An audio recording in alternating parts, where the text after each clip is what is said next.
நம்ம வைத்தீஸ்வரன் கோயில் இருக்கிறோம்.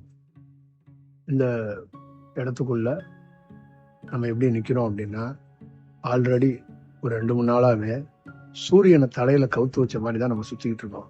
அப்போ சூரியன் நம்ம தலையில விழுந்துட்ட மாதிரி ஒரு ஒரு வழியோட தான், ஒரு ஃபீலோட தான் நம்ம பயணமா இருக்கும். அப்போ எவ்வளோ பெரிய வெப்பத்தோடையும் எவ்வளோ பெரிய அந்த உஷ்ணத்தோட தான் இந்த அவ்வளோ இந்த பிரயாணத்தை நம்ம செஞ்சுக்கிட்டே இருக்கிறோம். அப்போ திருவண்ணாமலைக்கு இடையில போயிட்டு திருப்பி அங்கிருந்து இரவு தங்க முடியாத ஒரு சுச்சுவேஷன், ஒரு சூழல்.